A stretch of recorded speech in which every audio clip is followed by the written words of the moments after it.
Right? TV people Yeah. couldn't handle it. All right. We are rolling. We are rolling. Okay.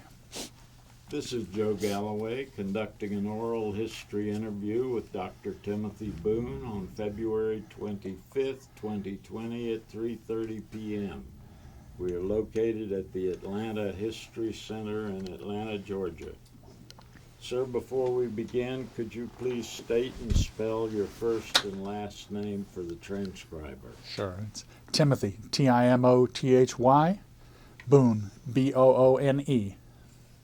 All right. Just a second. Joe needs a mic. You were just trying too hard to get wounded and get out of this job.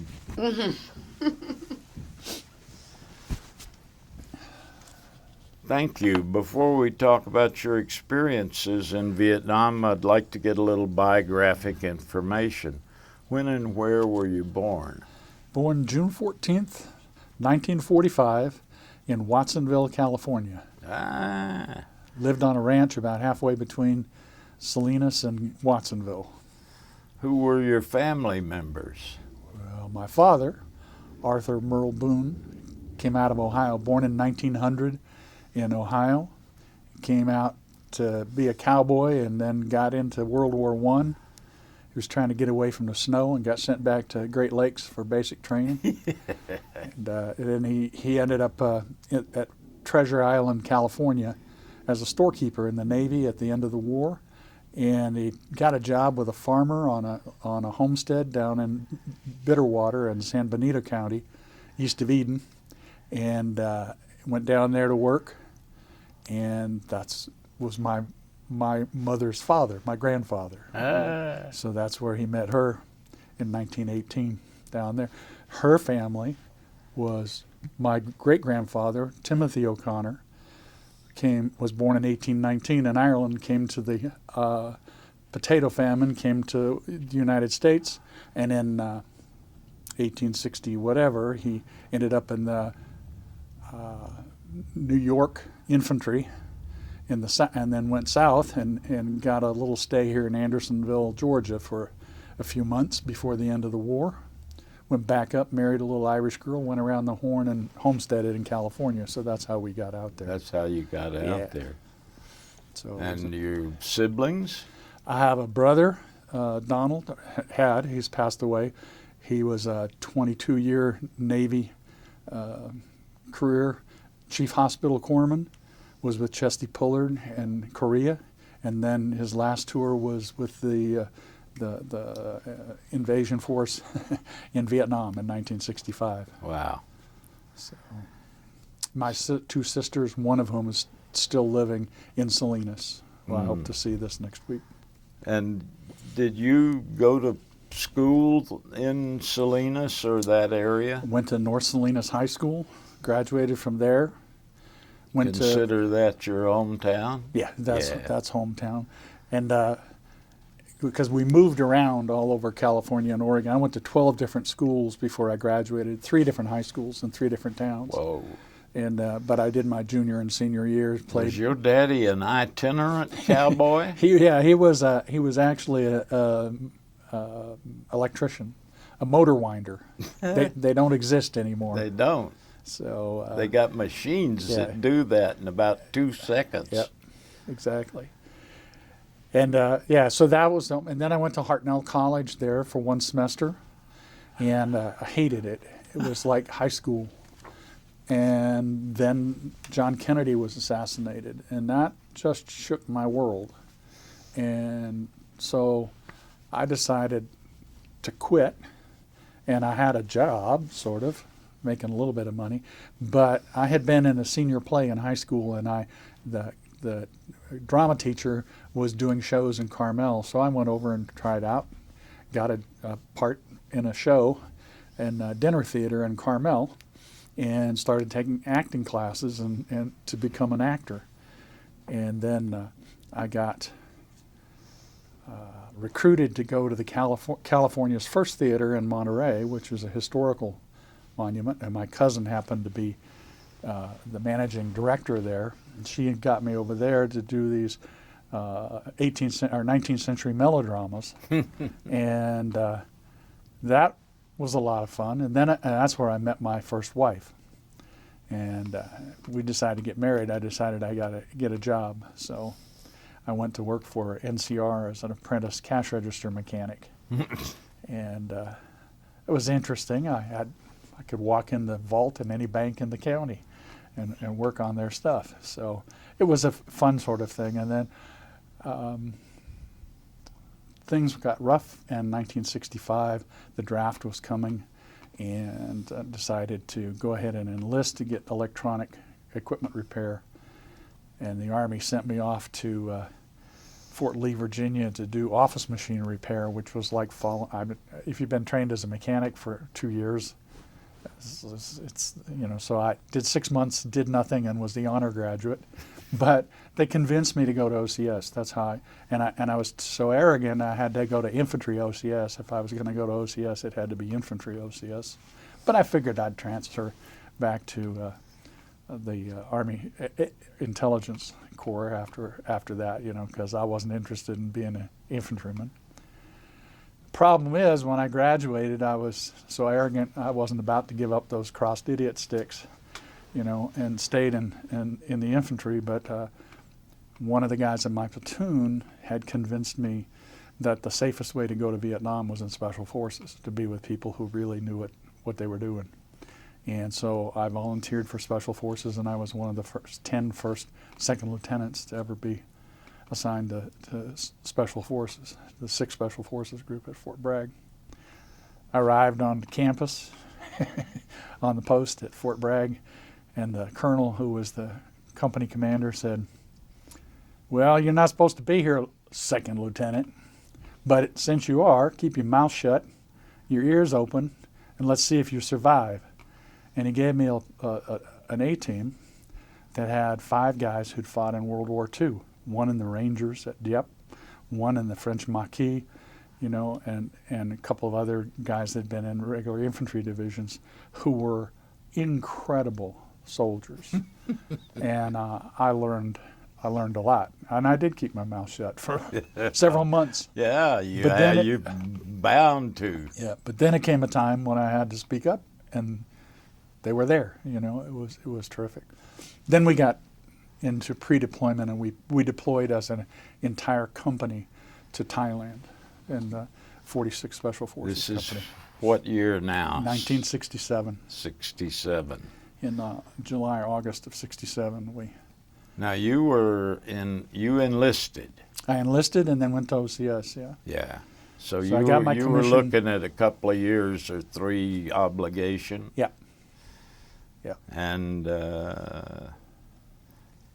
how did you get to Vietnam, and where did you land? Well, so that first tour, I went to Thailand. We went as the whole company, and we were under MAC-V, but we were sort of detached, okay, over in Thailand. And we were there. Our cover was we were training the Royal Thai Division that was serving in Vietnam. And so we had various training sites around the country, and I went up to a place called Nam Pung Dam in Sakanakorn province near Nakhon Phanom Air Force Base, and we ran field training exercise, their final battalion size training before they deployed to Vietnam by battalion. It was interesting because we had a battalion of local communist terrorists in the province up there. So usually when we ran the exercise, it was a live fire exercise. Yeah. Well, those are the best kind. Yeah, it was there. They shot back, too. First thing that happened, I got there 2 weeks, and they attacked a village nearby where some of our civilians lived that worked in our camp. And it was a Thai Special Forces and U.S. Special Forces B team co-located in this camp. And so we took off the cavalry to go to the village, right? And we start to deploy, and I'm the senior guy going out there at this thing, and the first time I've ever heard a shot fired in anger, right? Jumped out of the Nissan truck, and Sergeant Major Fred Davis grabbed me by the seat of the britches and said, "Lieutenant, here's what we're going to do." Yeah. And you listened. And I listened, and we did what we needed to do. Next thing, and it was over real fast. Next thing I knew, I was doing first aid on the village school teacher who'd lost his arm. I had to do a lot of work to save his life. So I learned a lot in that situation as well. Nah, you hadn't had medic training. Try not to tap the chair. You're tapping the chair with your fingers. Oh, Sorry. okay. I'll stop. Try. You had not had medic training?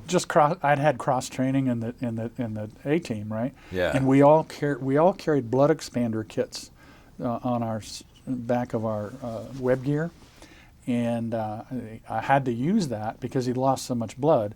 I had to do a cut down on his leg and start an IV in his leg, get a tourniquet on his shoulder, his arm, and stop the bleeding there. And then the medics got there quickly, thank goodness. Yeah. Because we had really good medics, and they got there soon after it. But so that was my introduction. The rest of it was relatively calm.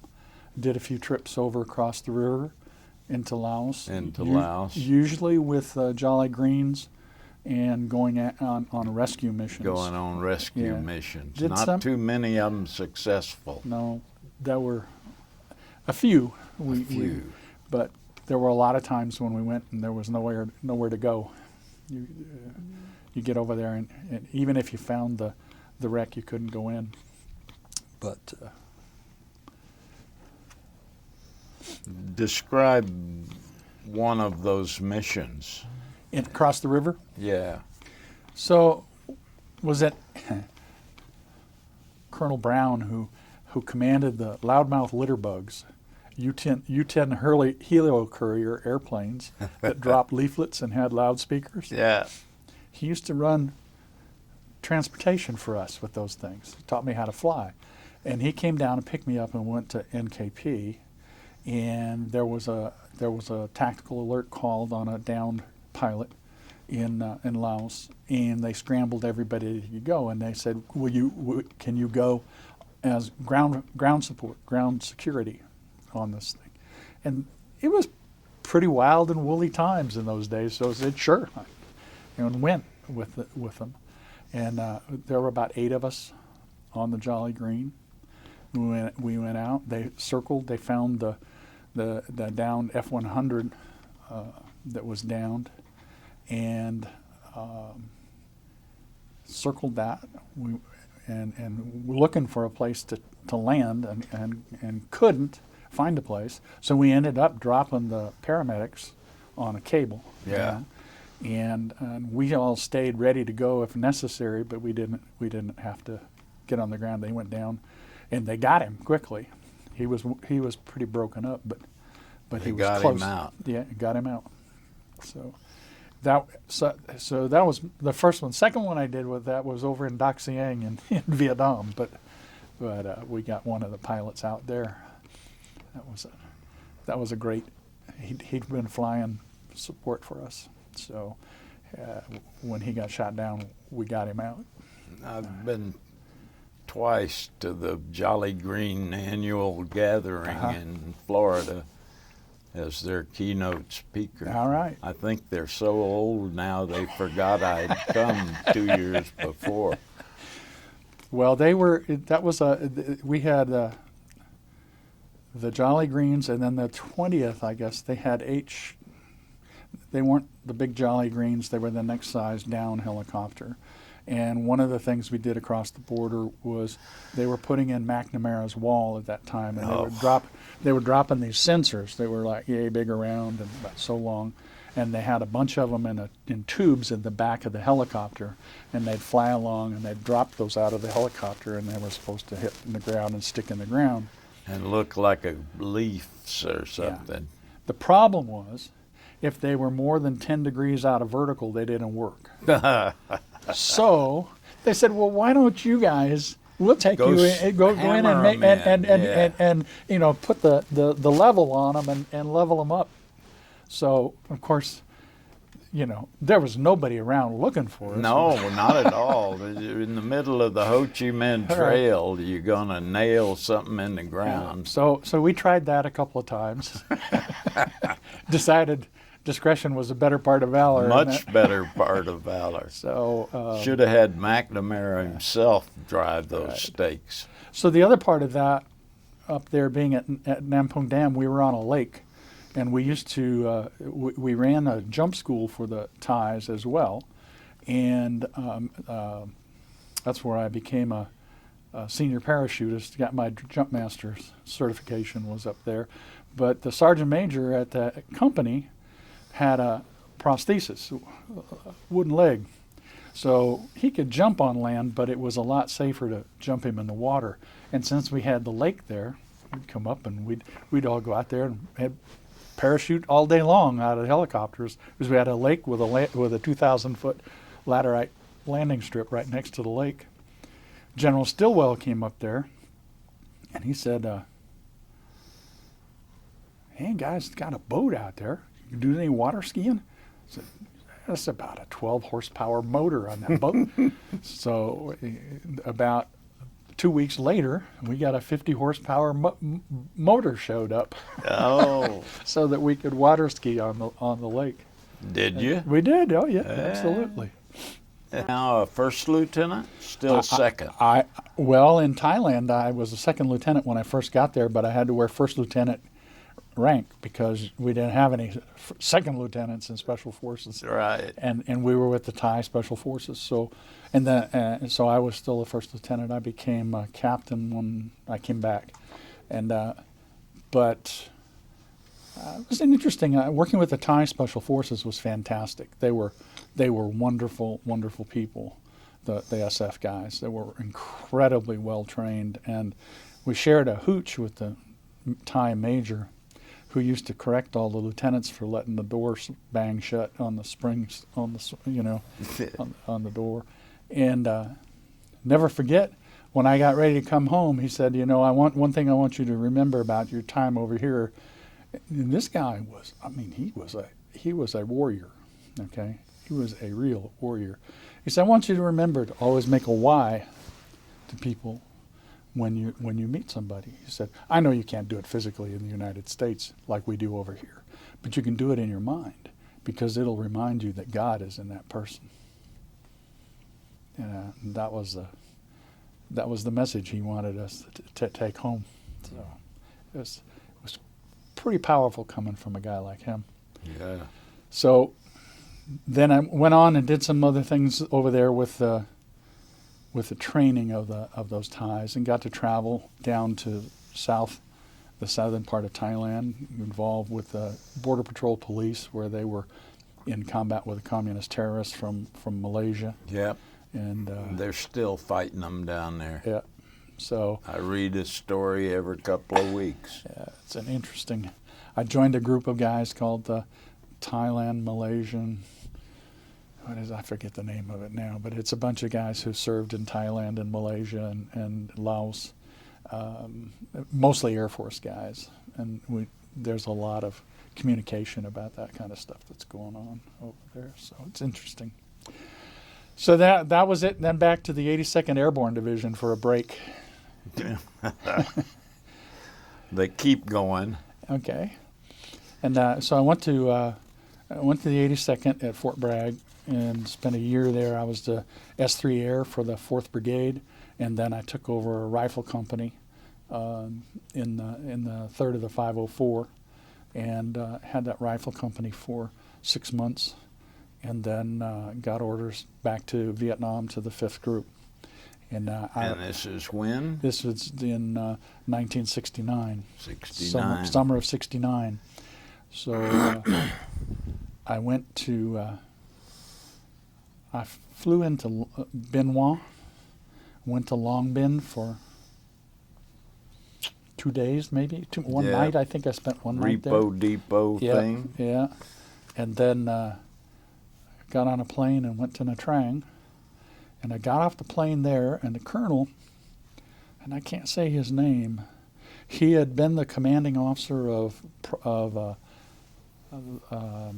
Sigma, Project Sigma, which was one of the guerrilla operations that the 5th Group had done.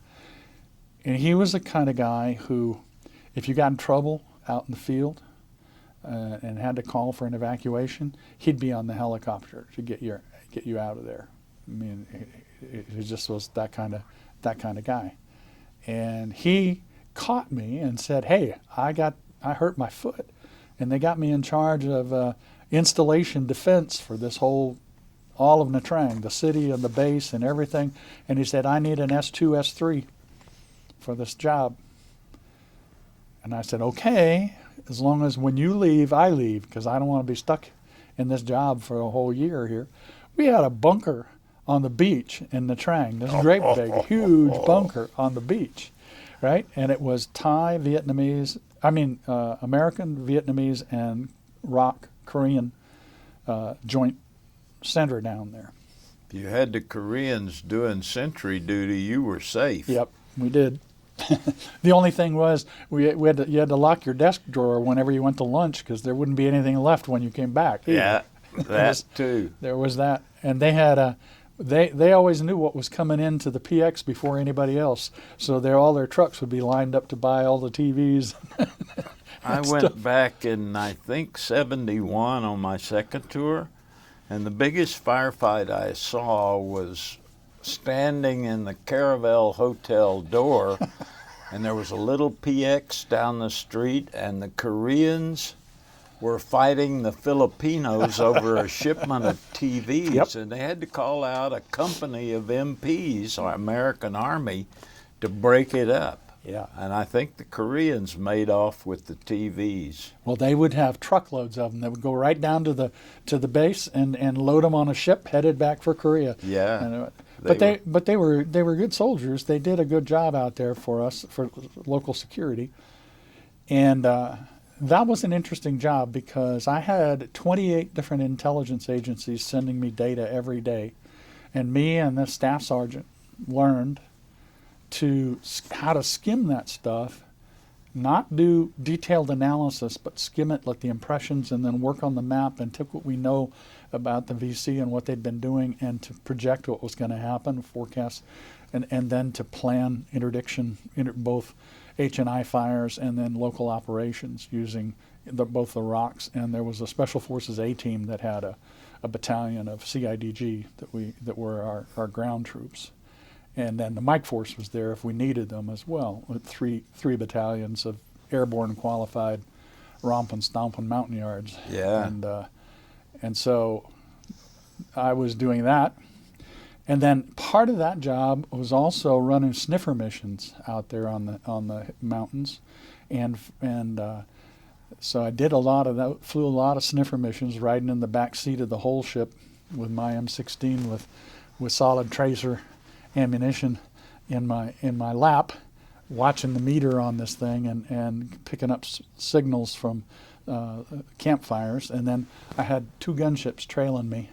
And if I would mark it on and they would the ship above me would mark it on the map, and then we'd call fire from the two gunships. And if Charlie was stupid enough to shoot at us, he was an easy target. Yeah. And so we did that with a lot of those missions. I flew about once a week. I flew one of those missions, and then we flew 2 weeks of Agent Orange spraying with a helicopter. Oh. So I was loading the tanks and flying in the back, sitting in the back seat with the tanks and spraying that stuff on food plots and stuff up in the mountains. Yeah, and you're losing your hair. Yeah, that's exactly right. I wish that was all. So that was sort of doing, and then we had an operation. I got the local A team had a company size operation on the Dongbo Mountain, which is right out beside Nha Trang.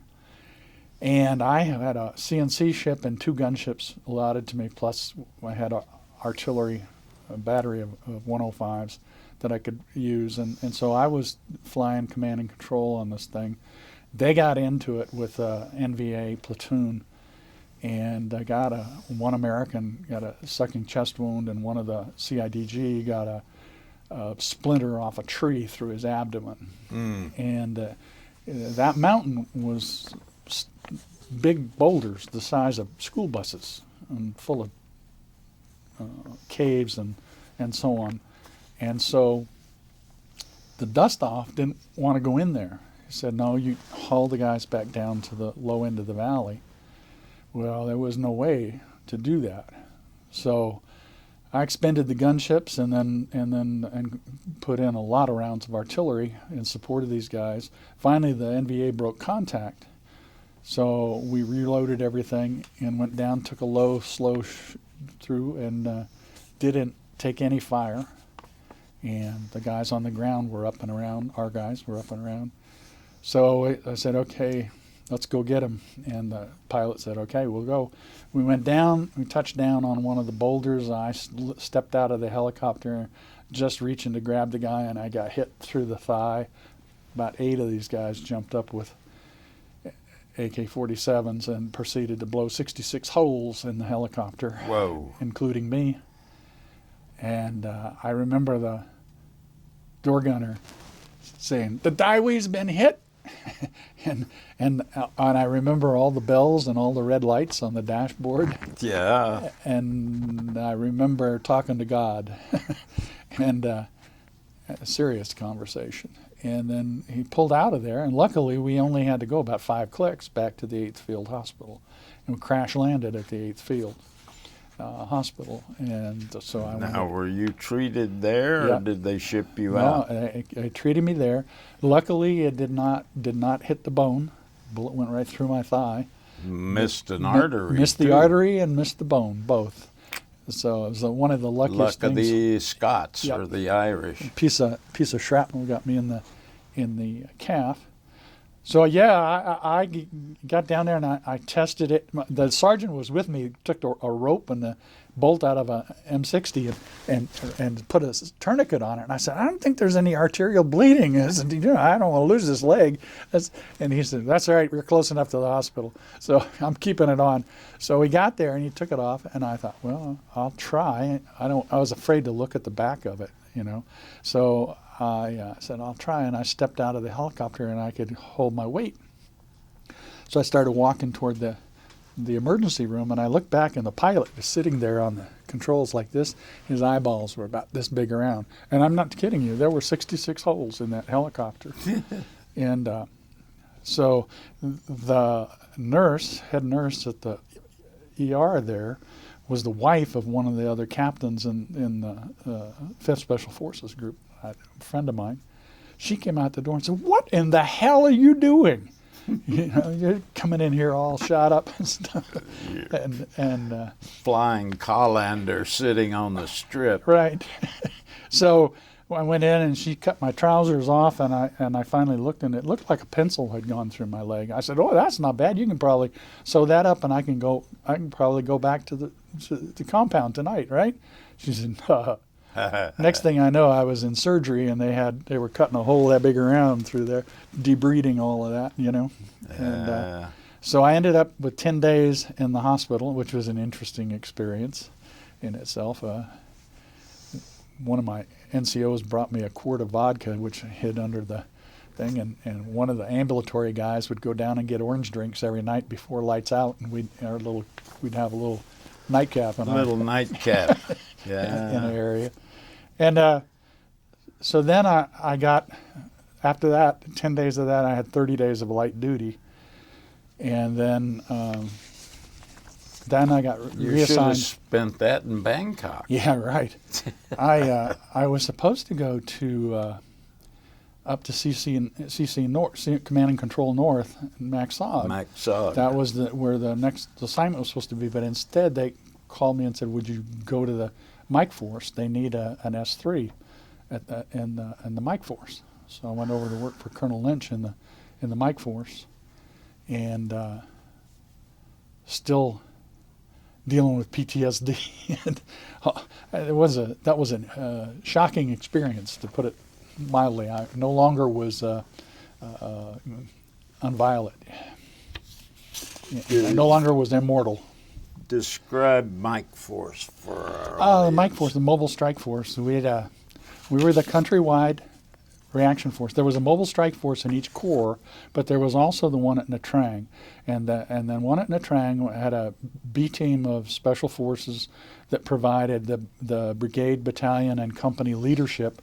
And then the soldiers were all recruited Montagnard soldiers. Mercenaries.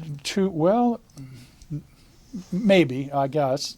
They were Raye Hill Tribe. Two of the battalions were Raye and Cham Hill Tribes people. And at one point, one of them had, the whole artillery group and the heavy mortars were all Chinese Nungs, who I swear that they were born being able to shoot artillery.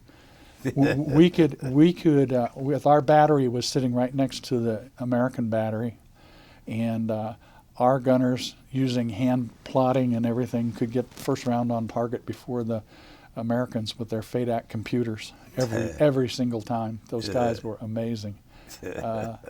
So we were that countrywide reaction force. So we would go, for example, when Dak Siang was overrun, we took 2 battalions and went to you operated in battalion-sized force? Yes. Yeah.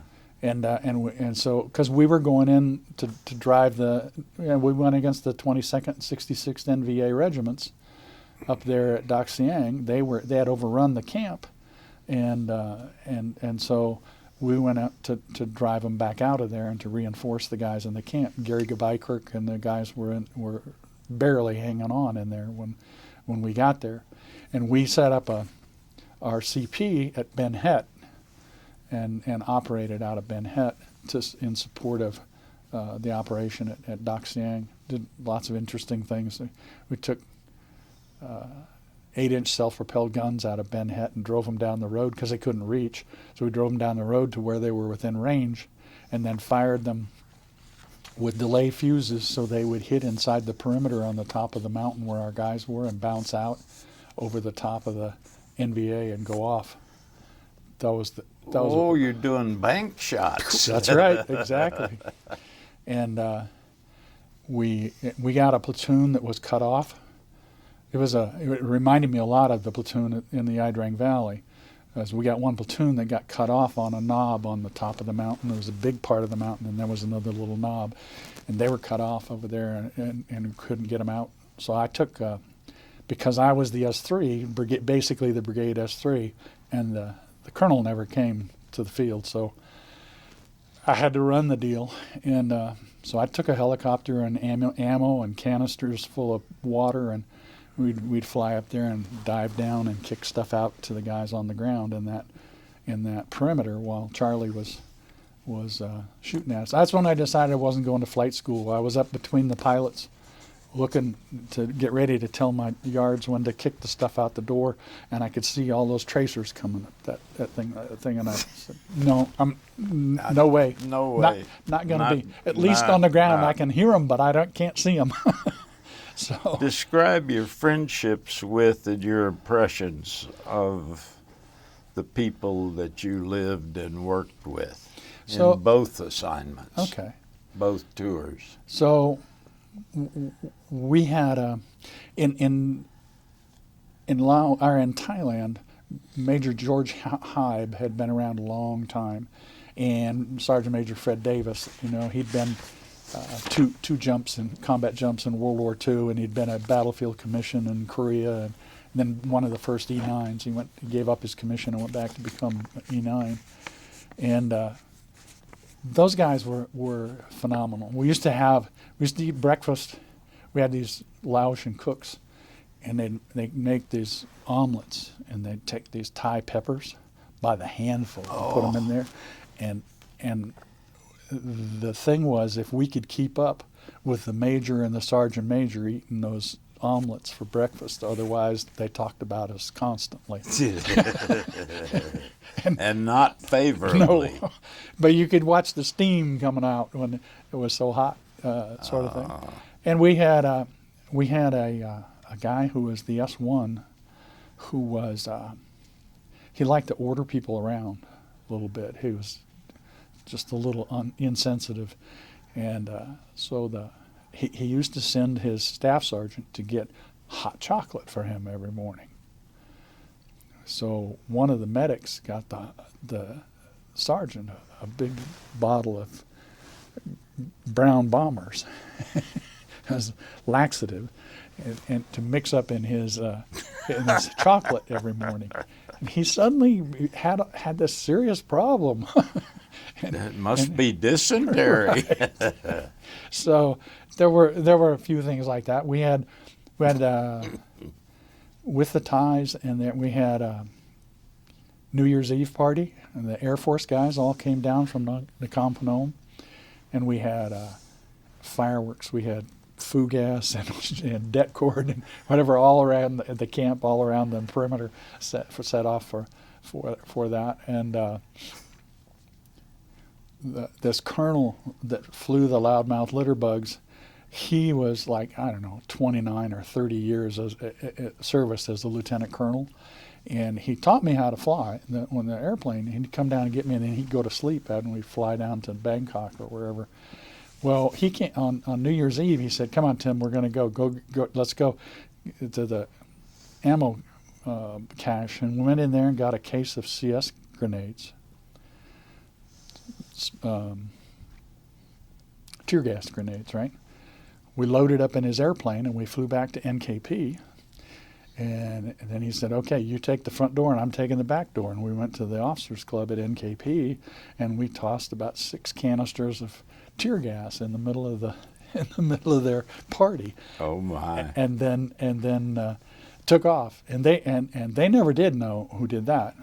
But then he also said, "Let's have a little fun," and we took 1-pound sacks of flour, and we did bombing runs on them up there. We fly along dropping these things of flour on their airplanes. And well, next thing we know, 2 of those big CH-56 helicopters came down and hovered over the top of our camp and just blew everything away, So those were the crazy fun kinds of things that occurred in between all the serious stuff, But there were a lot of things like that. And then in Vietnam, I worked with Bucky Burris and Frank McNutt. Frank McNutt was killed. Bucky's a good friend of mine. Is he? Yeah. Bucky was.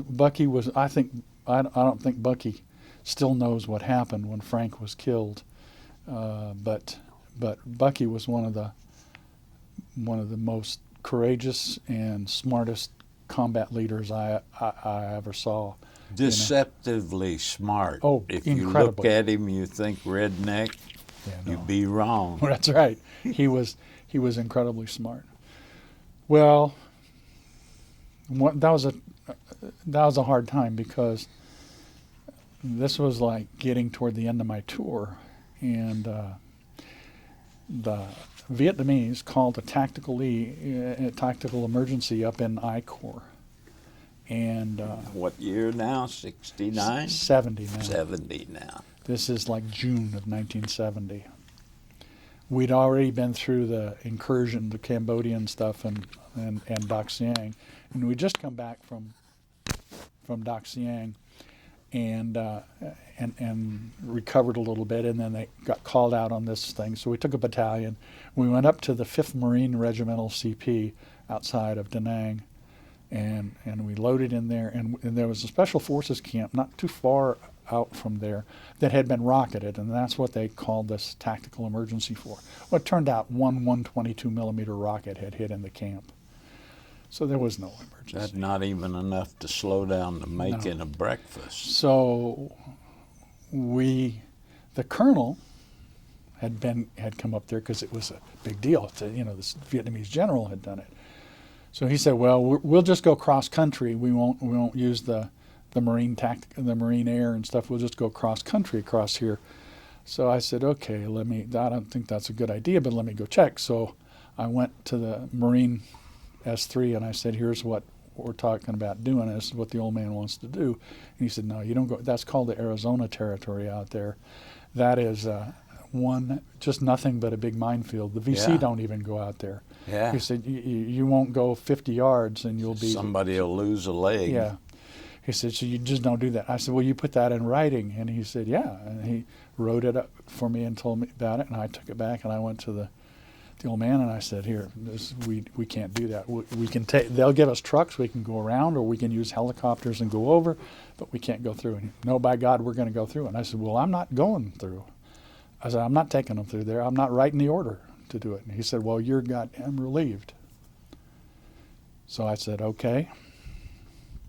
So the next morning, he had him out there, and they went across the river, and they didn't get 50 yards, and they set off a 500-pound bomb, and Frank McNutt took a big piece of shrapnel right in the lower abdomen and killed him. And we lost 5 other Montagnards as well in the process. Then the colonel got me and wanted me to get him back. He said, reinstated me and said, get him back across the river. So I got the Marines and a couple of tanks, and we got everybody back. There was no. The biggest thing was just not setting off another booby trap. You know? Yeah. So we did get everybody back across, and then I was messed up. I mean, that was not a good experience. I still don't know exactly what happened for a 3 days after that, and then I went back to Nha Trang because I was ready to deroast to come back to the States, and I know that, and Colonel Black, who was the CO at that time, our Colonel Lynch had been relieved stupidly.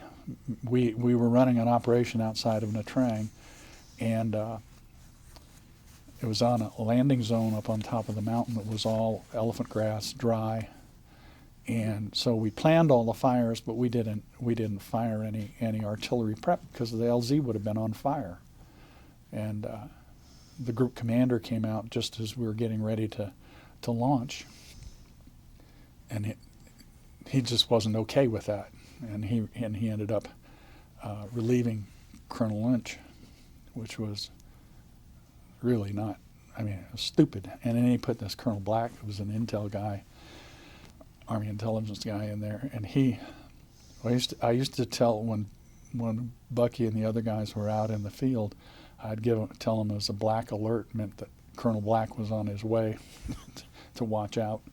Black alert. Yeah, he was a petty tyrant, and he never did. He went at Dak Siang. He went in up on the hill the day that we were pulling everybody out of there. He went up on the hill and walked down the hill with them, coming off of there, and then put himself in for a Bronze Star for doing the thing, you know, and it was that kind of stuff that was made him. That was a miserable kind of assignment. At first, when Colonel Lynch was there, it was being with the Mike Force was good, but after Black got there, it was crazy, and so I don't know how Bucky and the other guys handled it. I just sort of shrunk inside myself and said, "You got to get out of here. This is not a good place."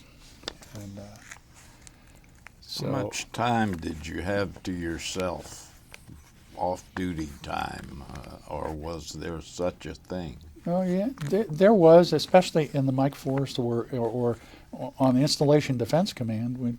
We worked 7 days a week, but you could be pretty flexible about your time, and I got to go into Nha Trang to some of the good French restaurants in there. There were those. We went swimming and caught these great big lobsters and take them down to the French restaurant and have them fix lobster thermidor and stuff like that for us. So there were some of those kind of times.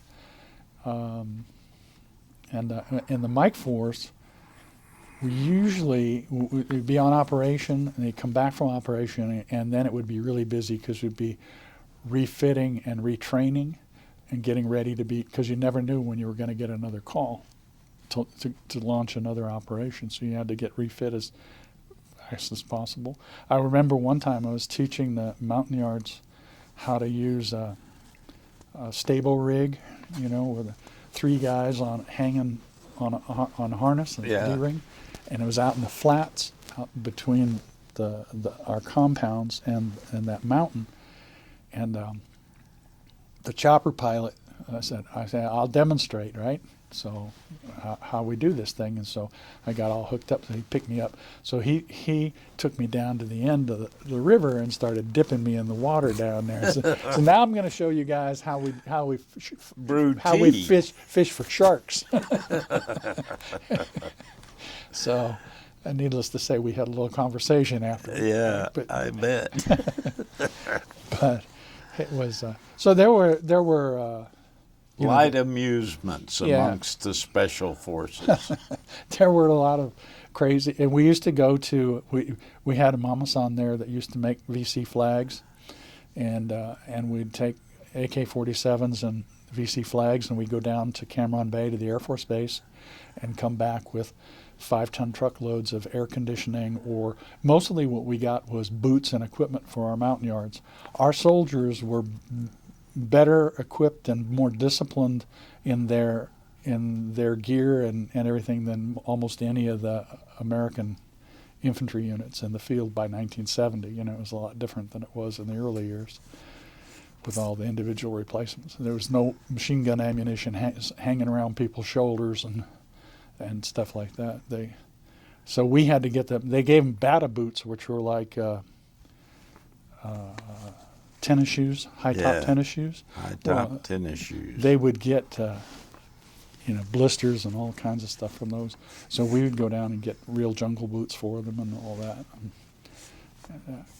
And that was a lot of fun. It was just, some of those supply NCOs were I quite think you've already creative. answered this one. Can you describe the quality of the leadership in your outfit? Well, I like some of it, like Colonel Lynch, I thought was phenomenal. I got there just as Colonel Rowe was leaving the 5th Group, Oh, and he was somebody I had a lot of respect for. yeah. And Hal Moore, and he did a bunch of stuff together. and so there was, the guys in Thailand were good leaders. Everybody was okay. But later, having worked for Hal Moore for 2.5 years, 3 years at Fort Ord, my clock got recalibrated about what leadership was about, and so I would say that they were passable, But just. And that one Colonel Black, I'm sorry, he wasn't even passable.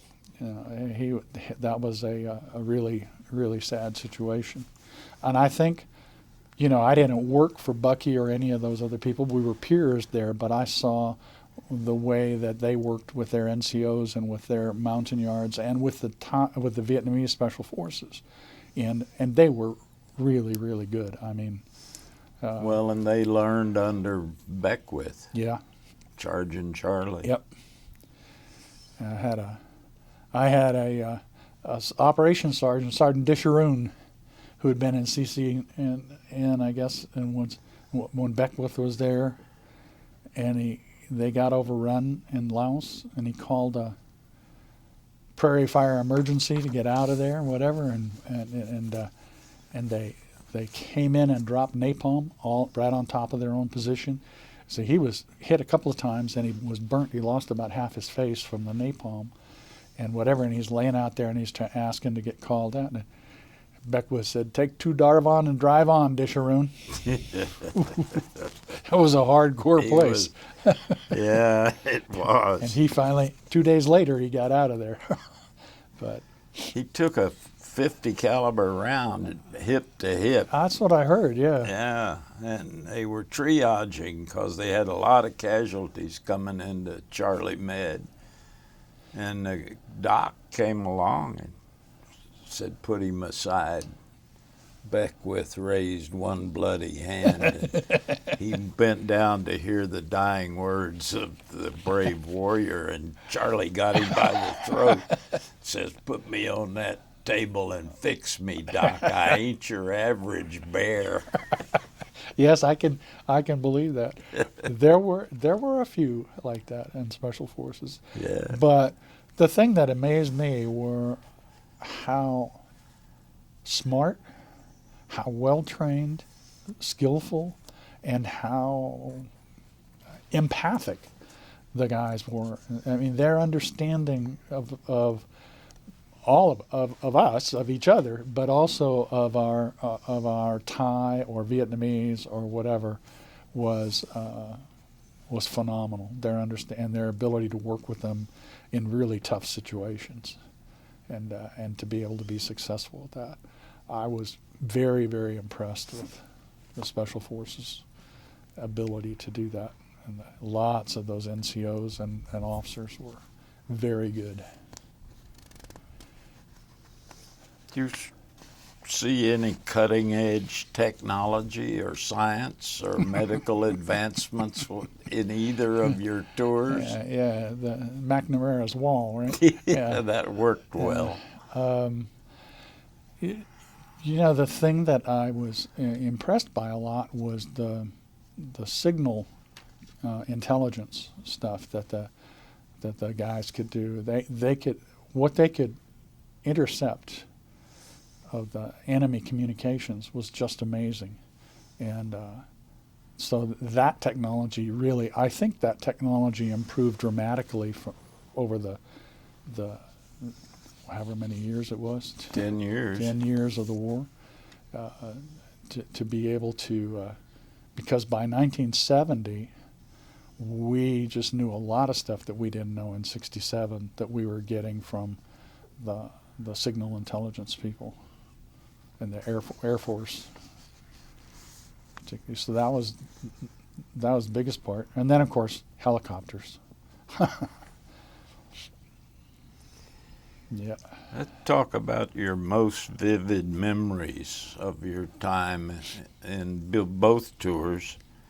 Describe the worst day in each tour. Yeah, I think I already did. The worst day was that situation when Frank McNutt was killed up there. That was really bad, and it was all tied up with the politics of the colonel and and the general and Vietnamese general and all that, and trying to do the right thing, and knowing that I was in deep kimchi because I refused his orders, and yet that was the right thing to do, and then Frank getting killed anyway, and then having to deal with that. I mean, I helped put him in the Jeep and took him to the Navy medical center there at the Marine base, and the docs were jumping up and down, banging on his chest and anything, trying to get him back, and that was not. Frank was just a wonderful guy, crazy wonderful guy. So that was a bad one, and then I don't know that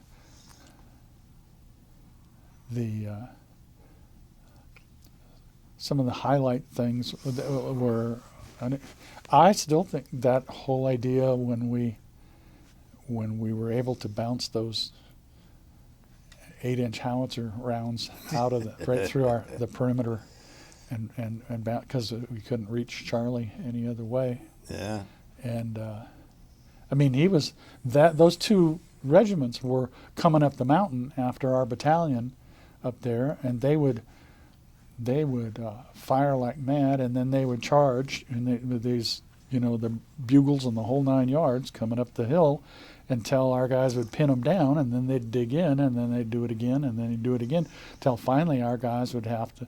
They were within hand grenade range, and our guys would have to come out and drive them back down the hill again. And so it just went on for about almost 2 weeks. Well, it worked against the French.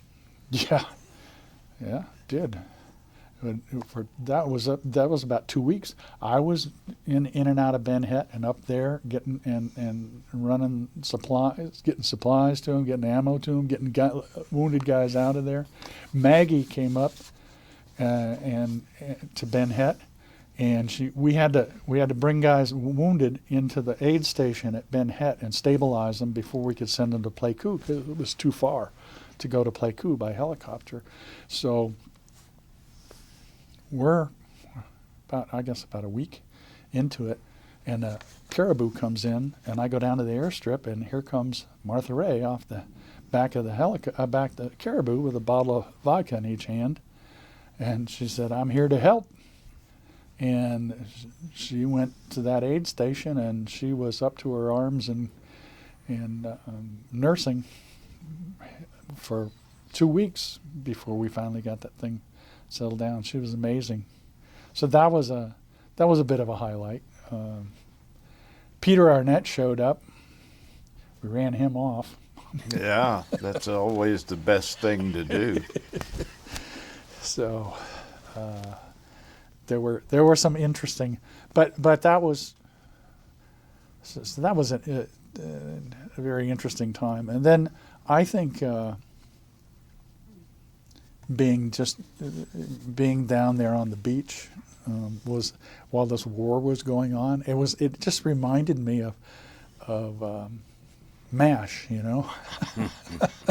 all the time, because we're sunbathing up on the roof of the bunker on the beach and all of that while we're at Describe the best days you had in each tour. I think the best days in Thailand were out in the field with one of those Thai battalions and the Thai Special Forces guys, and just working with them as an instructor, observing and sitting down and debriefing with them what they and helping them learn. I learned a lot about how to do those kinds of debriefings with people, and so they could learn from their own experience and doing the exercises. We had an ambush one night, laying in an ambush site. A lot of noise coming through. They opened up with, mad minute, and then we went out and found a water buffalo laying in the middle of the road. So that water buffalo was a pretty valuable piece of property around there. So I had to pick that water buffalo up and take it back to the village and help the villagers butcher it and all of that, and then provide a whole skid load of rice and a few other things to help repay what had happened. We couldn't replace the water buffalo, but we could gave them some money. Party. Yeah, we did have a big party, but so those, and that was, that was a goofy thing that happened, and yet the way everybody worked with it and the way they dealt with it and the way the villagers, and it was a lot of fun. And they had a big party and dance that night. And they danced all the traditional Thai dances around the fire, and so it was a lot of fun. Vietnam, I don't know. How much contact did you have with your family back home in those 2 tours? I wrote to my wife daily. Okay, I wrote letters daily. When I got wounded, was in the hospital for about 2 or 3 days. I couldn't write anything, right? So I made up the letters and then got them mailed out. And then in March, I think it was, of '70, I was in the Mike Force by then, I had R&R, and I met her in Hawaii, and I'd never told her I'd been shot, right? So we meet and whatever, and we get back to the hotel, and we're taking our clothes off, and it's like, what is that? What is that? And then nice scar. This big old scar in my leg, and so we spent the rest of that day dealing with why I didn't tell her. What was you going didn't on. think you were going to hide it, did you? I didn't think. He's right. I just didn't think about it, so it wasn't the priority. But we ended up having a great time in Hawaii. That was a lot of fun. So, now, how much news did you receive about the war you were fighting? well, Stars and Stripes. Stripes, AFR TV, or We didn't have any TV. radio? Had some radio. Hello Vietnam. We had the Stars and Stripes was the main sort of It was news. pretty good news that we had. paper. Yeah, it was an excellent paper. I'm really upset that they're trying Gonna to gut it, yeah. it now. Yeah, but it was good, and knew a little bit. So when was Bobby Kennedy killed in '68? Was it 6? 68 Yeah, or 6? because he kind of drove Lyndon into Yeah. quitting in '68. So it was like the end of '68, right? I think so. Because it wasn't. It hadn't been long, and I got there anyway. By the time '69 and '70, when I was there, even in Special Forces, there were guys who were thinking about, this war. We aren't going to win this war, and somebody's going to be the last guy to go out on patrol and get killed for nothing. Yeah. Because we're not going to win this war. And there was a lot of anger toward the politicians because they were doing all this talking and making politics and not taking any action.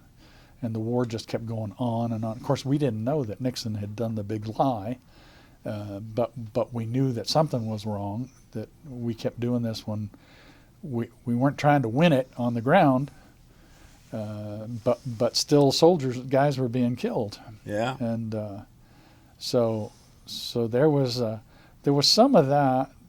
That came, I think, mostly from new guys coming into country, because the Stars and Stripes wasn't carrying a whole lot of that sort of thing. But that was the main part. When did you finish your last tour and head home? So I came out of up there in I Corps the end of July and had 3 or 4 days in the Trang and jumped on 70? 70 in August 1st of 1970. I got on an airplane. Chopper went down to Cameron Bay, got on a plane in Cameron Bay, and came back to SeaTac. I got out of the plane. I still had jungle fatigues on, and my beret and stuff, and I was carrying an SKS rifle with a folding bayonet that I had brought back, and I didn't have any trouble at SeaTac getting a plane. With a bayoneted rifle under your arm, I wouldn't think so. And then I got to San Francisco, and I had to wait in the San Francisco airport for a couple of hours before a flight to Monterey, and I still was in my uniform and so on. It began to smell pretty bad by then, but then I got on the plane. When I got to Monterey, my family and a whole bunch of other people were out there. They had a big welcome home banner and all this stuff. And the pilot announced that he saw what was going on out there and said, "We got a veteran coming home from Vietnam on the plane. We'd like everybody to stay in their seats and let him get off the plane first." Everybody applauded. So I didn't have that. I didn't have that thing that everybody talks about, being spit on or any of that kind of stuff. 90% of those interviewed say it happened to them. Yeah. I'm thinking that's some of it's bull. Yeah. I never did have that. Now, the thing that I did experience was later, after I went back to school and everything, I was doing consulting in New York City and Fortune 100 companies. And with those people who were mostly like Harvard and, Ivy Leaguers and so on, so they didn't want to hear anything about Vietnam. That was just like, no one to hear, except for the CEO of Warner Lambert. He was a Princeton grad, and every time I did a program, anything with him, he always came and got me and took me to dinner and had his wonderful cigars. Yeah. And he was always sort of ashamed that the Ivy League didn't participate more in the Vietnam War. Now, were your commissioning in the Army done at this point? Well, so I came back in 70, and I went to Fort Benning to the advanced course, infantry officer advanced course, The commanding general said, we've taken a 6-month course and crammed it into a year, so you need to spend some time with your families because you haven't been seeing much of them lately. So pay attention to school, do well at school, but take care of your families. So that's the sort of thing we did. So I didn't know where I was going to go, but I said, well, one of the things I'll do is ask for Fort Ord. Why not? That's home. I'll ask. Well, lo and behold, You got it. I got it. And so I ended up going to work in the director of plans and training at Fort Ord, and Jack Bishop. Jack Bishop was a colonel, had 36 years in the Army at that time. Okay, he enlisted in the Army in 1936 when he was 14 years old. Whoa.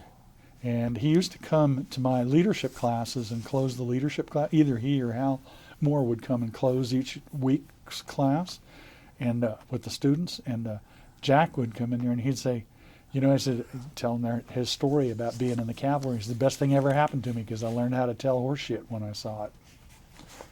And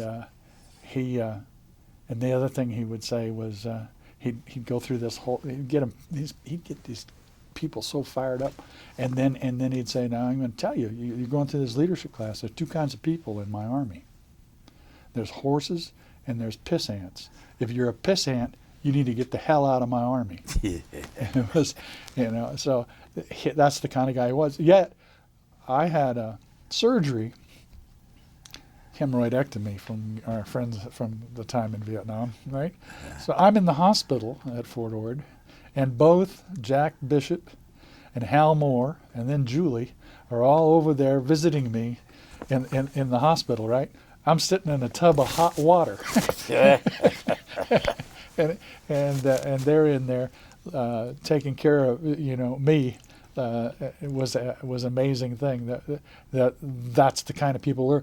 And then General Moore, I don't know whether you knew this or not, but the story that I loved about him, there was a Spec 5 nurse that was there, or not a nurse, a technician that was there. He was talking to her, and she said she'd just gotten married. But her husband, because he'd gotten married, her husband had been transferred to San Francisco, to the hospital up in San Francisco. And Hal Moore said, well, it's almost Thanksgiving. You guys going to get together for the holidays? And she said, well, we don't really have any place, or because I live on post and he lives on post and whatever. Hal Moore said, you got the keys to my quarters for the Thanksgiving weekend. So those 2 Spec 5s spent Thanksgiving that year in Hal Moore's quarters. The general's quarters. While he was gone off post. That's the kind of thing that I saw. And I don't know who the guy was. There was a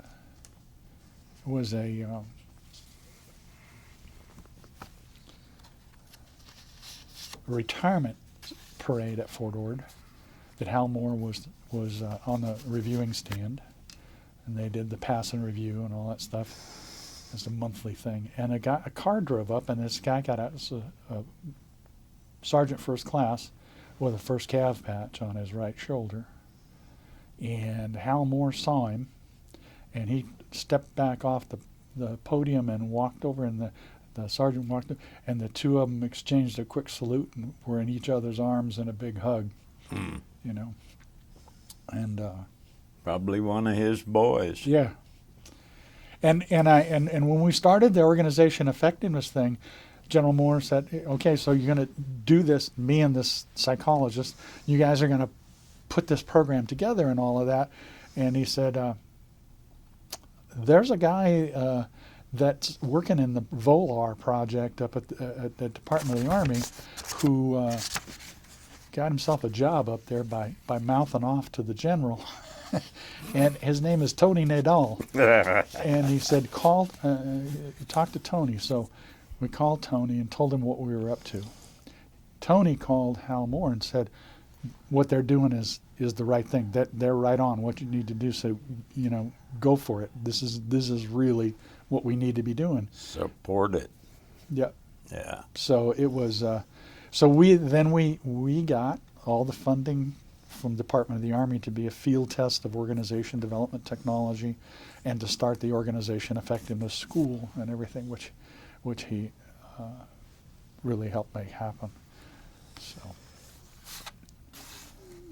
Before we get completely out of Thailand and Vietnam, any memorable stories of holidays, Thanksgiving and Christmas?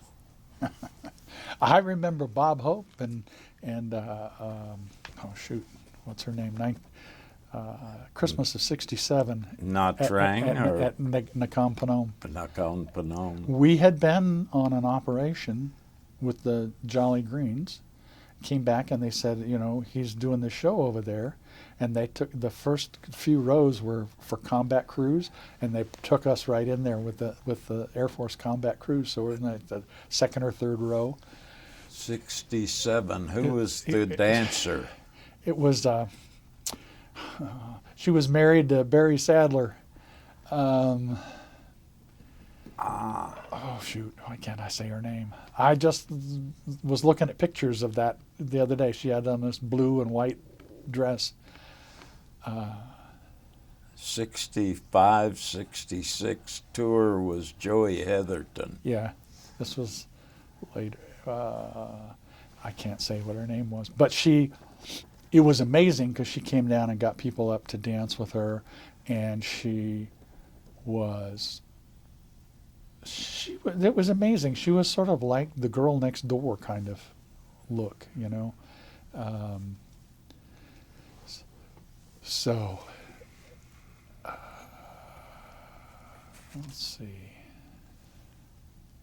Lavona Ruth Sadler? No, must be another wife. She got a different name. A different wife.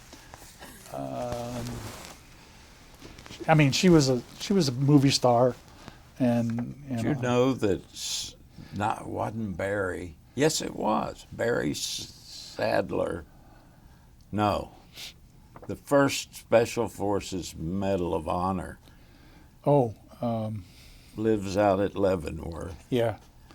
He was Tony Nadal's replacement at the camp where he earned the Medal of Honor like 2 weeks after Tony rotated out down in the Delta. So there was, let's see, I'm trying to think. It was I'm Roger Donlin. It is Donlin. Roger Donlin, yeah. You got a lot of airborne experience. You ever jump into combat?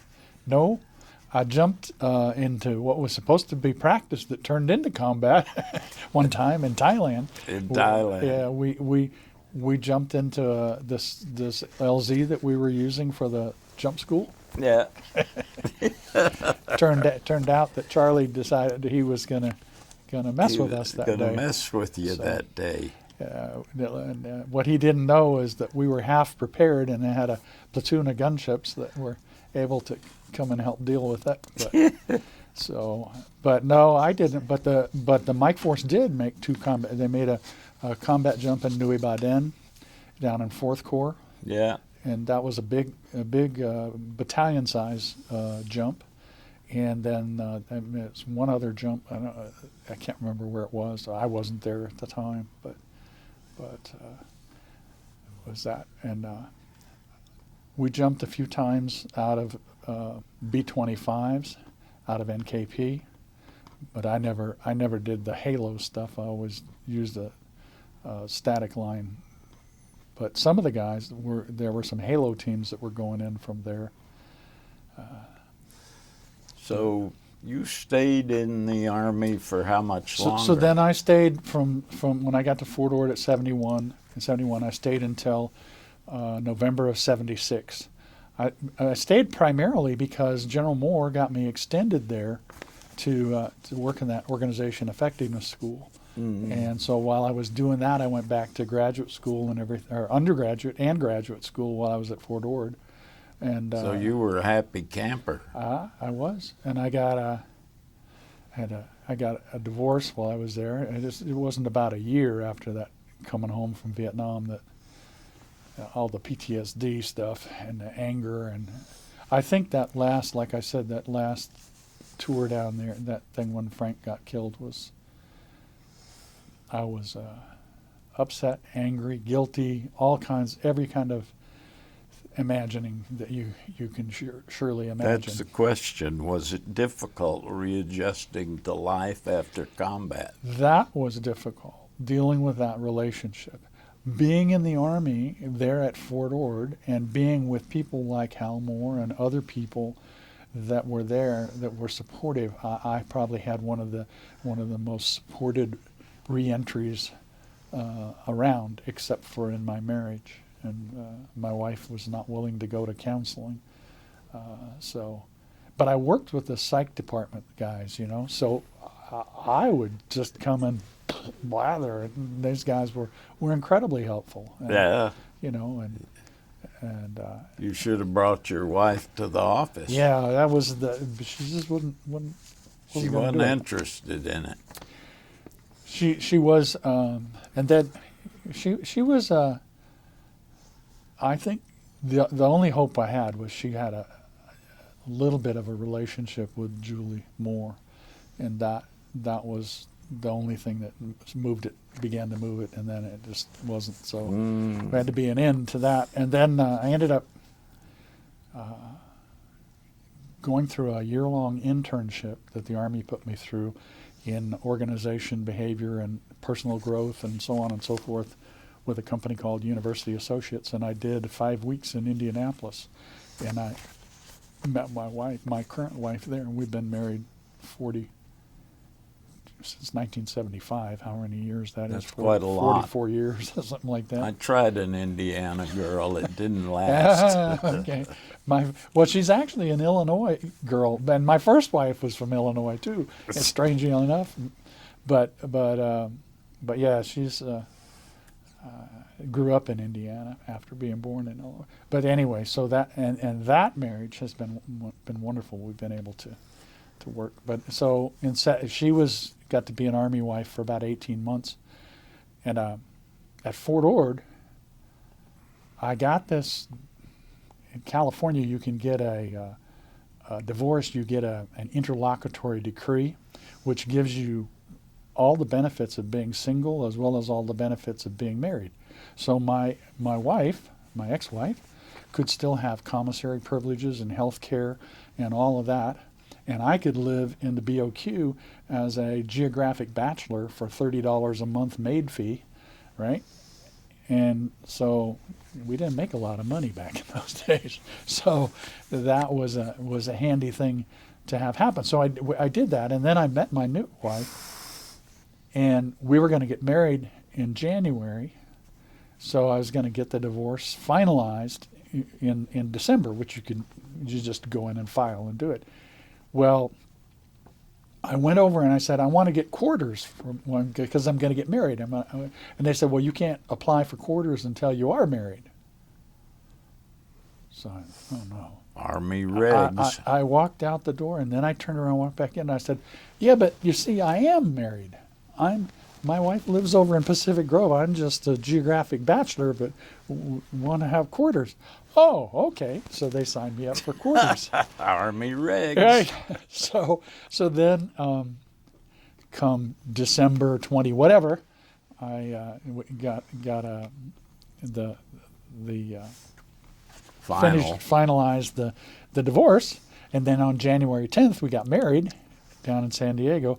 But she moved in from Indiana like for Christmas, and then we got married on the 10th of January, and then the colonel that lived up the street, the chaplain's wife, saw in the newspaper a divorce announcement, and she filed a complaint of why is this guy living in these quarters when he's been divorced. See, this was like in April. The thing was like 3 months late but I said, well, but I am married. so Chapping her jaws. Yes. Yeah. So we had interesting, but we stayed there till 76. In 1976, it became clear that having been 2 tours in Special Forces and 5 years in the organization effectiveness thing, and then See, the organization effectiveness, when we started with Hal, it should have been put under the auspices of the Infantry Center at Fort Benning, which had proponency for leadership doctrine. But instead, it ended up getting put under Fort Benjamin Harrison, so it was part of the Adjutant General's Corps.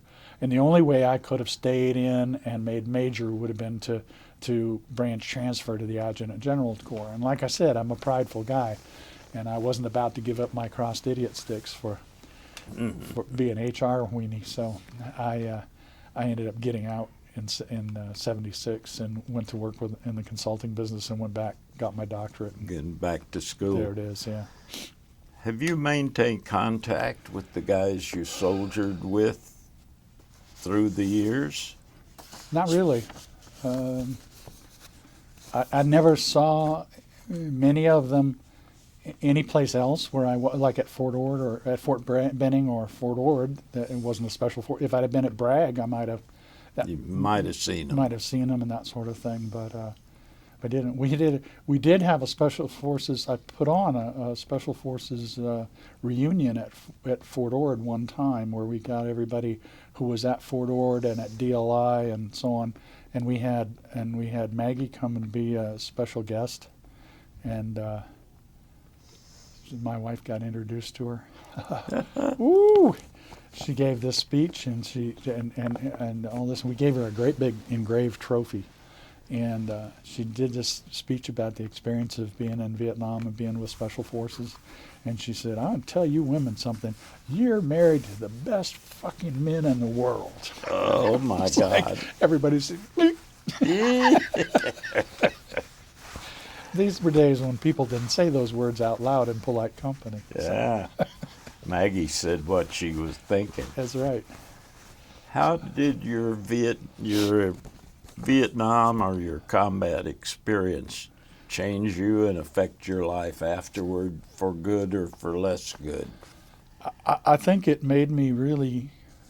One of the reasons why I sort of went in and why I went to OCS was because I was really fascinated with the idea of leadership, and how do you get people to do what you ask them to do when they're getting shot at? Yeah. How do you make that happen? Because it's not fear of you, because they ain't going to be nearly as afraid of you as they are of those bullets coming across. So I was really interested in learning that. So I paid a lot of attention to doing that all the time I was in the Army, and then working with Hal Moore and putting together. I mean, he called me in one day. I was working in DPT. He called me in one day and he said, "Tim, we got all these problems with, Jane Fonda at the front gate, and we got bomb scares every night in the movie theater or someplace.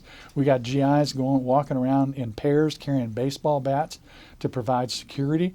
He said, it's just a mess. And he said, it's not a law enforcement issue. Law enforcement isn't going to solve the issue. It's a discipline issue.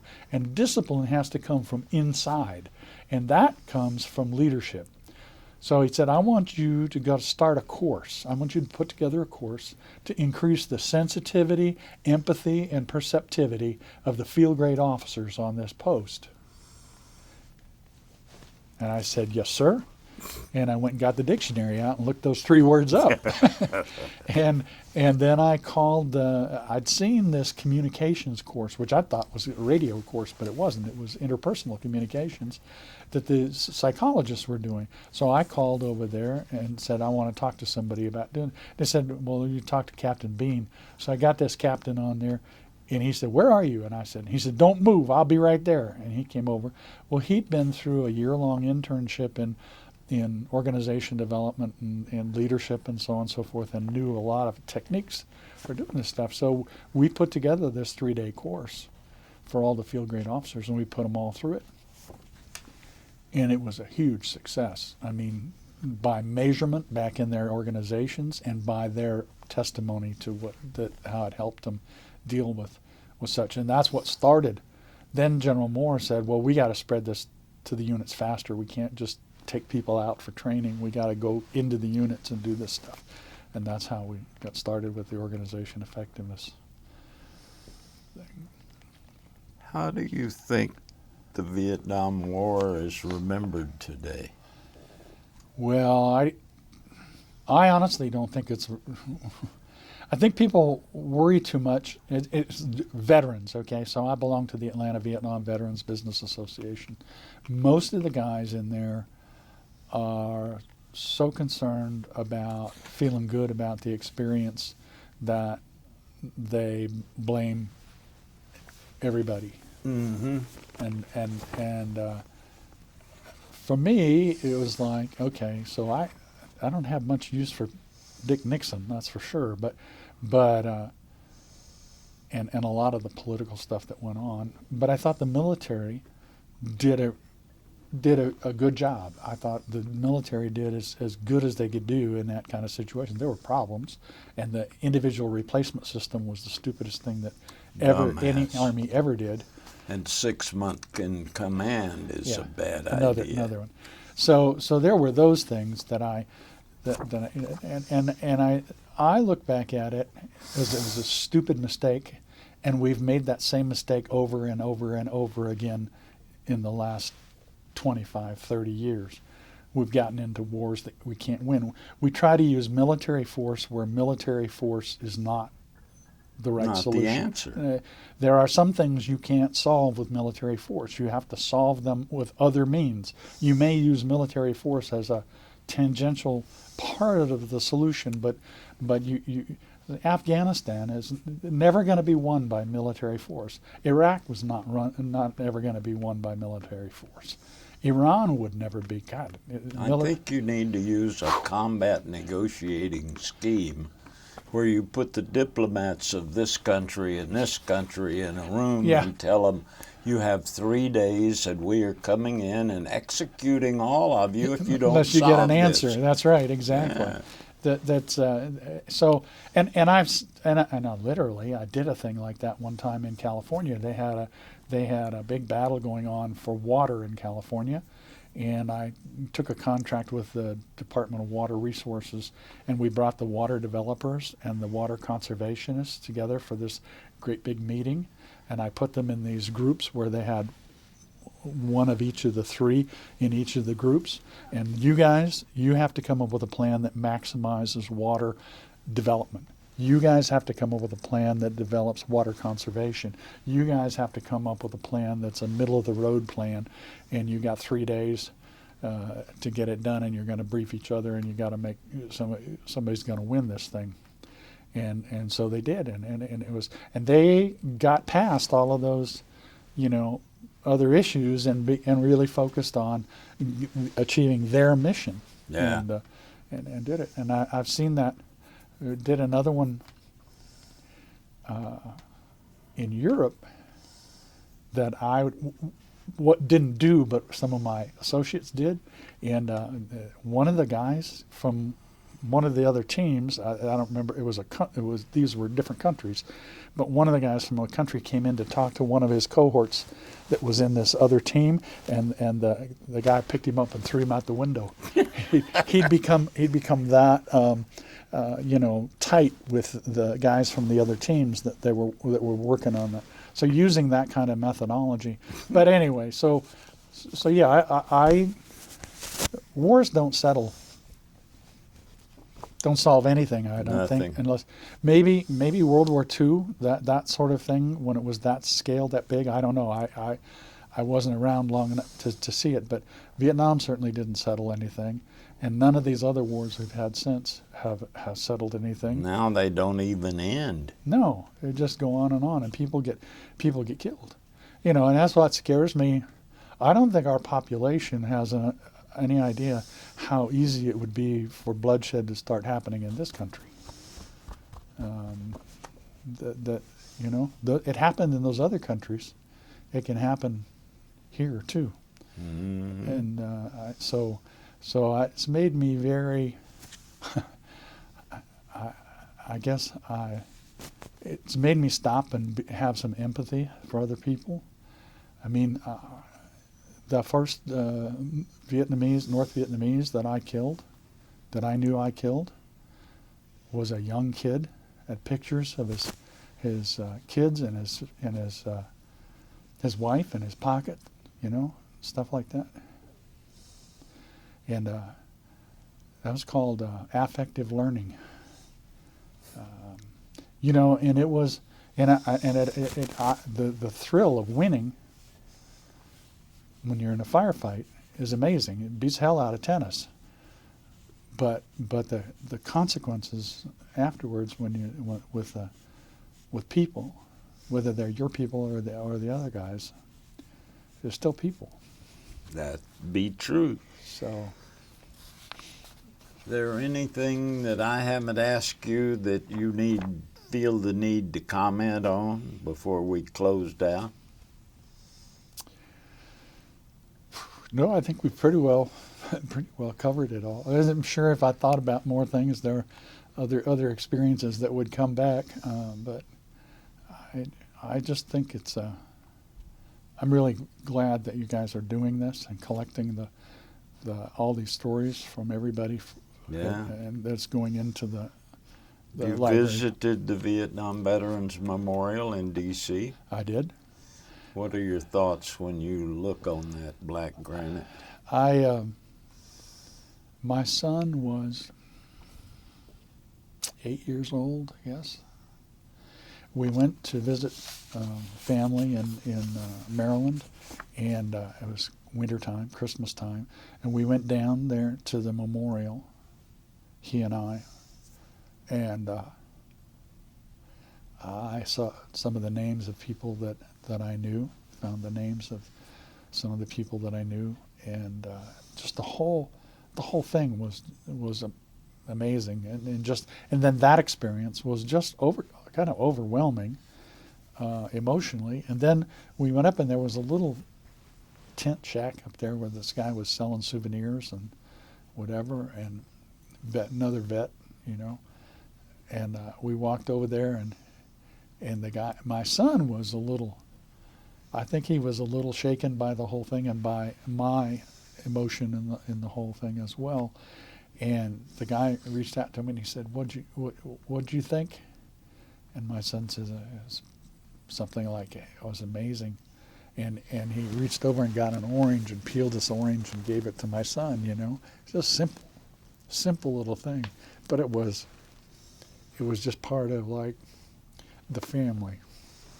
And then I'll tell you that experience was powerful, and I support the wall, and I recommend that every veteran go. Anybody who's been to Vietnam ought to go there. Then the other thing that happened was I was here in Atlanta, came back to Atlanta in 2000. So after Desert Storm, Schwarzkopf came to be the Grand Master of the parade, the Veterans Day parade, right? And they had tanks and everything else in there. So we marched, the AVBA, we marched in the parade, and I was Grand Master one year. were you? Yeah. Yeah. So that parade was the biggest one. I'd been in some before, but it was the biggest one. Of course, it was a big deal right after Desert Storm. They made a big deal out of it. But we had a pretty good group. We all wore our blue blazers with our Vietnam neckties and khaki pants and our hats and stuff. And there was a senator from Georgia who was also at one time the head of the Veterans Administration. Max Cleland. Max was there, and he had him in his wheelchair and took him. He was with the parade as we went through that, and it was amazing because as we went down, we had a little sign at Vietnam Veterans Business Association. People stood up. It was like a wave in a stadium. You know, the streets were really full for that parade. People stood up and applauded for the Vietnam group going through. I had sunglasses on. I cried the whole way. It was amazing. They gave me a machine gun Jeep with an M60 mounted, and me standing up behind it. And in the passenger seat is a girl that I was going out with then. It was a West Point graduate who lost her right arm in Iraq. Okay. Yeah, she's built a defense industry company that, employs 250 people now, Yeah, that's starting from age 25 and a arm lost at the shoulder. Ain't bad. yep. Ain't bad. So the last thing I did before I retired was I spent about 9 years at Georgia Tech Research Institute, working with state and local government mostly, and some federal government stuff. But they elected me to be the president of the Georgia Tech Military Affinity Group, which is the alumni association of Georgia Tech veterans. Well, that's a pretty auspicious group, let me tell you. As you know, up until 1955, every student at Georgia Tech was ROTC, and we just had the retiring 2 4-stars, one admiral and one Army or Air Force. 4 stars just retired and came back to go to work there, and so there's a bunch of them like that. And do you know Larry Taylor, Marine Corps? Yeah, we interviewed him today. Did you? Yeah. All right. So Larry was in the group, my group there. He's quite a guy. Yeah. And so I got to do that for 4 years, and I ended up doing a lot of running ombudsman with the VA hospital for our people, and that was an interesting experience doing that. I had one Marine Corps major the day he graduated from the MBA program, shot himself. It ended up we did some good things, but it was so tragic to lose him in that sort of way. But so I got to do, and we always marched in the parade as well. So I had to decide whether I was going to march with the AVBA or with the Georgia Tech military group. But it was no choice, because with the Georgia Tech I got to ride in the Ramblin' Wreck, in the rumple seat of the Ramblin' Wreck, and I was. So. You've heard about the Vietnam War 50th anniversary commemoration. You're part of it today. I have heard of that, yeah. What do you think of that? Oh, I think it's a good thing. I think it's a great thing that it's happening, and that it's being so focused on the history. I have a certificate, I think, that Governor... Got your lapel pin? No. No? I have a certificate that Governor Deal gave us all. Had us all down to the Capitol, and took our picture, and all that, and then gave us the certificate. Well, we're going to give you something better than a certificate. All right. If he can find one. I'm sure he's got one. He packed them all away. So this is your last batch of interviews for the... No, yeah, well, this year, I just dropped the damn thing. I thought I saw it, but... I got it. Man, it really moved. No? I thought it went back that way. I thought it went back that way. There it is. Yep, right by your shoe. By my shoe. I was about to step on it and break it. Got it, Joe? You want me to You're going to have to get it. My back won't take it. I understand All that. right. I'm going to pin it on you, but first I'm going to tell you about it. Okay. Okay. When my dad and his brothers, or Mom's brothers, came back from World War II, they wore what they called the ruptured duck in their civilian lapel. And it was a flying eagle with a white enamel circle, and it was an official discharge pin. Oh. And if you didn't have one of those in your lapel in 1946, you couldn't get elected dog catcher in Texas or anywhere else. Yeah. So we thought the Vietnam guys should have one of those, sort of. On the back, it says, "A grateful nation thanks and honors you." And it's about damn time. Oh, yeah. Yeah, I've I'll seen pin that. it if you stand up. Yep. I've seen the logo before. Well, I said I'm gonna pin you. Just don't do it. Jump No over the blood top. stick? Chicken. Yeah, that's right. Thank you, sir.